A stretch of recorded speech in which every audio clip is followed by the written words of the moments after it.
40 years ago, a slim leaflet set out the vision for a new journal, intended to foster practical and innovative ways of addressing economic problems. Whilst it would reference the past, the Cambridge Journal of Economics was to be essentially forward-looking. The editorial direction set out at the launch of the journal clearly defined its spirit, but also allowed considerable latitude in terms of content. Since the early 1960s, it said, a new intellectual approach has been developing in economics. While clearly rooted in older Keynesian and Marxian traditions, this approach draws on the massive empirical evidence now available to deal with contemporary economic problems. In the light of this work, older theories are being revised and reconstructed, and a new economic analysis is emerging. The Cambridge Journal of Economics and the Cambridge Political Economy Society, which will manage it, have been founded to provide a focus for this work, which is taking place in universities and research departments throughout the world. The journal will publish theoretical and applied articles on major contemporary issues, with a strong emphasis on the provision and use of empirical evidence and the formulation of economic policies. In this, it will differ from most existing journals, devoted as they are to a sterile body of theory divorced from practical questions. The editors are to break with conventional practice by including a regular commentary on current affairs. There will also be review articles and commissioned articles on subjects of importance. The Cambridge Journal of Economics will be marked by a freshness of approach, a challenge to economic orthodoxy that will make it important to all students of economics, professional economists and political scientists in academic institutions, government research departments, trade unions, and companies. 40 years later, the CJE is firmly established as the leading journal in its field. This landmark anniversary provides an appropriate opportunity for something of a retrospective on why the journal was established in the first place, how it's developed in the years since, and what its major contributions have been. And in the spirit of the vision of its founding editors, it's also important to consider the future and what the next 40 years might hold. These questions are explored through the memories, thoughts, and ambitions of the people who created the journal, as well as those who've played a part in making it what it is. Why was the Cambridge Journal of Economics originally set up? The Economic Journal, which was set up by Keynes originally, and Marshall was involved in its setting up as well, had always been in Cambridge. But progressively, the editorial board had become neoclassical and was moved out of Cambridge. So we lost the Economic Journal, and to some extent the CJE provided an alternative Cambridge focus for publishing. The Economic Journal, which had been edited by Keynes and then by Austin Robinson, in my time, when I joined the Department of Applied Economics, it was edited by Brian Redaway and David Champernowne. When they retired as editors, it was expected that there would be another Cambridge set of editors taking over the Economic Journal. This didn't happen. The Royal Economic Society decided that the journal should move elsewhere. And I think it was felt amongst people in Cambridge that it wasn't just the physical move of the journal, but there would be a change of orientation. That, I think, was the reason why it was decided that Cambridge needed its own journal, and a journal that would maintain and develop a tradition, which increasingly was seen to be different from the mainstream. So it was set up very carefully to make sure that the CJE couldn't be taken away from the original founders, and that indeed is how it remains. The CJE has always been an inclusive journal with its own distinctive culture. Can you say something about the ownership structure and how that makes it unusual when considered in relation to other academic journals? Most academic journals are owned by a society, or by a commercial publisher, or by a university. The CJE is owned by a cooperative, and the members of the cooperative are the current editors. This means that the surplus which the journal generates is effectively available for being reinvested into good works, into academic works. So we've supported over the years a large number of PhD students, and more recently the trust, which receives a surplus from the journal's activity, has been supporting research carried on within and beyond Cambridge. So we put back what we generate, basically. Given the title of the journal, one could be forgiven for imagining that most, if not all of its editors, would be economists. Yet this is far from being the case. How important is the interdisciplinary nature of the editorial board and the wider network of reviewers? I think it's crucial in what we do. If you read Marx, for example, and even if you read Keynes, you find quite a lot of sociological elements in it, and we've captured that. So I think it's really important to have a broad definition of economics that includes the whole range of social activity that affects the way the economy operates. If one is looking for alternatives to the mainstream, I think an obvious place to begin is interdisciplinary work. For me, one of the great things about being in a business school now is that one can see the benefits of interdisciplinarity and become much more sensitive to how particular a training in economics is. Training in mainstream economics is really a way of seeing the world. And of course, the great thing about the interdisciplinarity is that it broadens one's perspective on things and allows one to see things one wouldn't see otherwise from a pure disciplinary perspective. The culture of the CJE allows editors to have differing and strongly held views. How has this influenced the development of the journal? Well, to start with, it makes the Friday meetings quite exciting sometimes, and we've had people flounce out and do all sorts of things as a consequence of the debates we've had over these things. But I think the way we edit and the fact it's a democratic system of editing means that there are agreements, but these different views then are reflected in what we publish. The CJE's editorial board meets most Friday afternoons to conduct the journal's business, which is a very unusual model for an academic journal. Could you describe how this works? When you join the Cambridge Journal of Economics, you are deemed to be working for the journal. You're an apprentice, really, and you serve your time 1 year, and then if the editors think that perhaps you might continue to be doing good work, you're then asked to become an editor of the journal. We would appoint one of the editors as the chair for the month, who had to prepare the agenda, look at the papers that were coming in, and set the agenda for the meeting. Another person would have to take the minutes, write them by hand. We would all pass the book around, none of us really wanting to do this, until someone with a conscience would agree to take the minutes.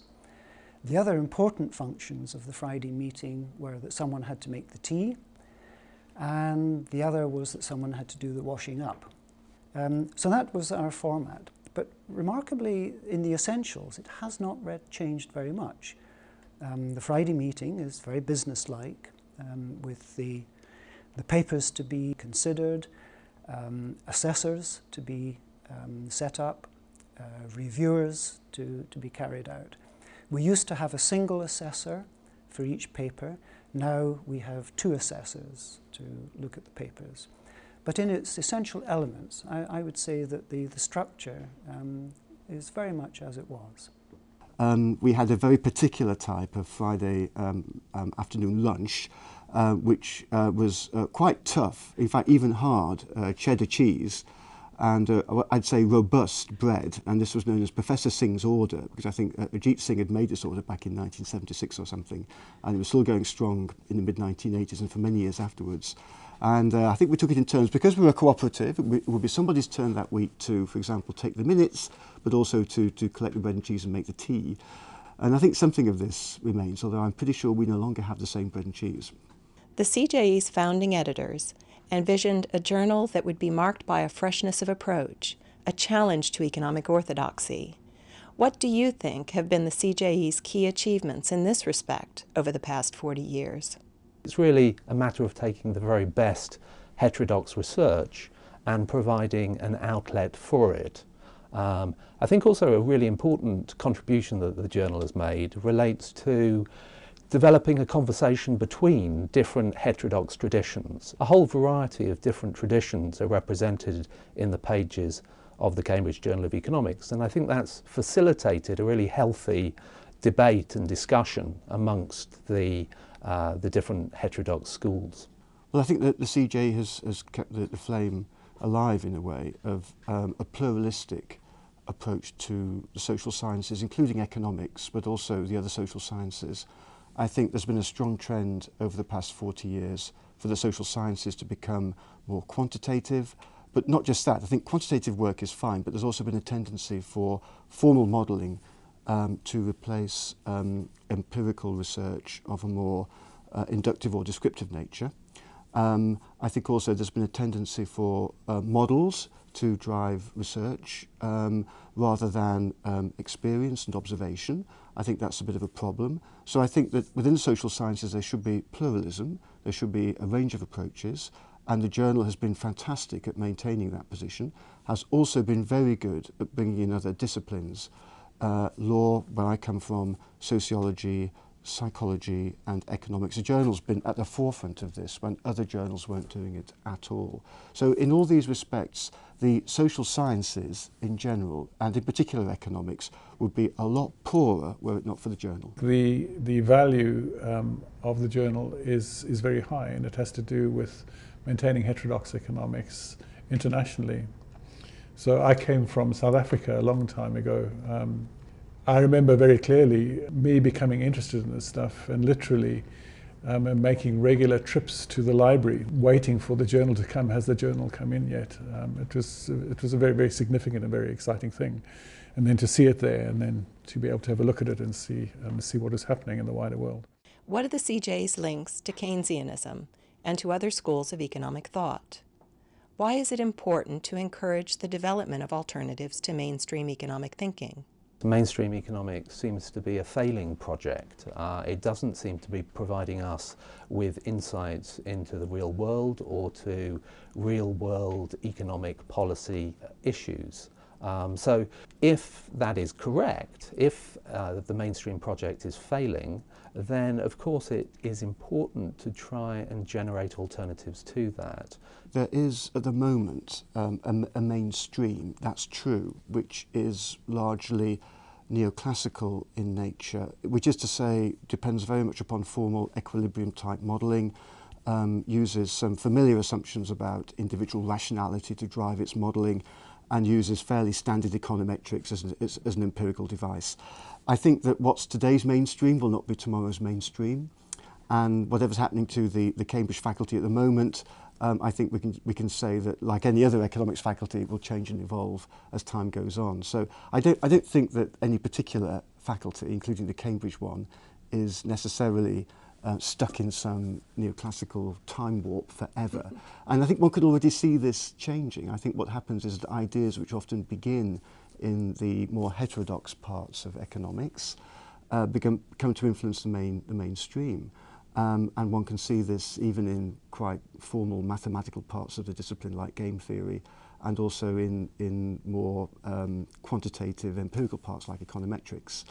Now, having said that, I don't think the journal is ever going to be mainstream, because what the journal does is it's very, very good at funneling new ideas into the discipline, and if it ever became mainstream, that would be a real problem. But I wouldn't be at all surprised if ideas and models and approaches which appear somewhat heterodox today become more orthodox tomorrow.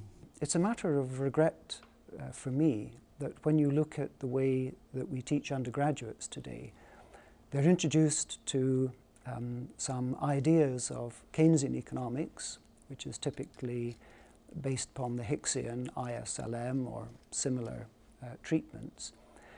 They're very quickly told in that framework that although demand matters in the short term, and the short term seems to turn out in policy arguments over the 2 or 3 years, but eventually there are forces that bring the economy back to its full utilization.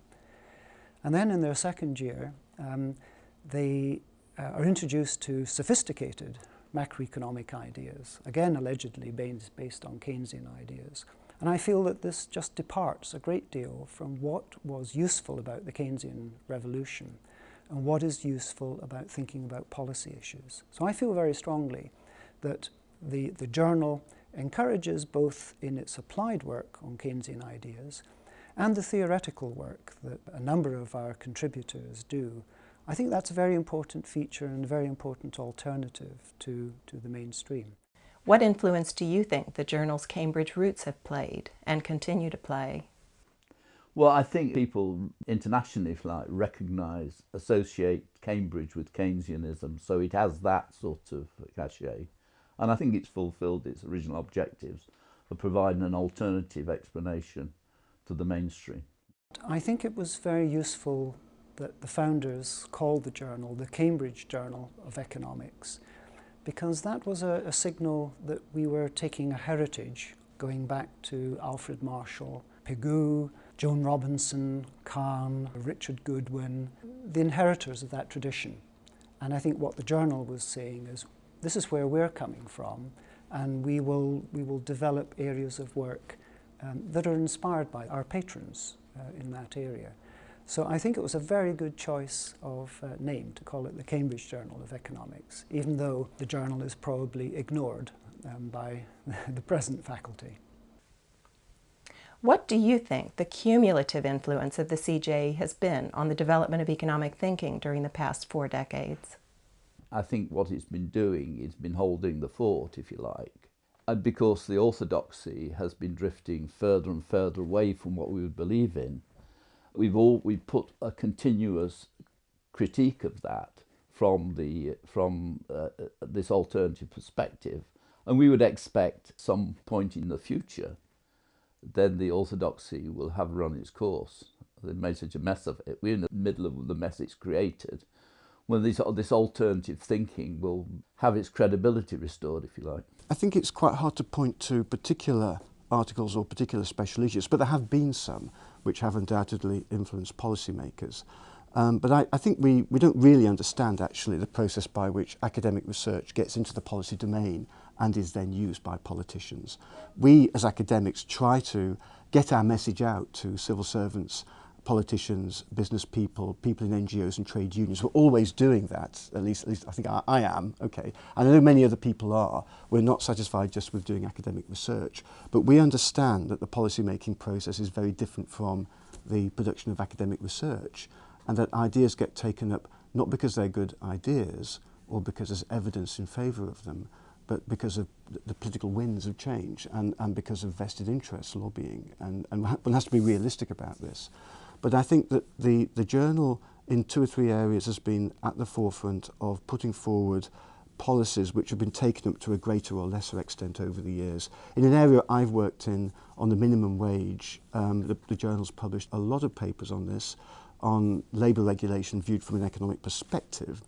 Now, although we talk about a neoliberal consensus, one can't say that these ideas about legal regulation were not taken up. They were in fact taken up to varying degrees by governments in Europe and overseas. And for example, the work I did with Frank Wilkinson did eventually have some influence, certainly on Labour Party policy in 1992.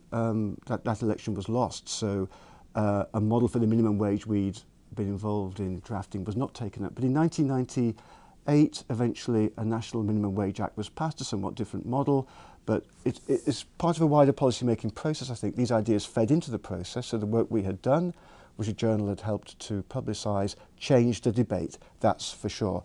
And there are many other examples of this. What do you think or hope the future might hold for the CJE and its challenge to economic orthodoxy?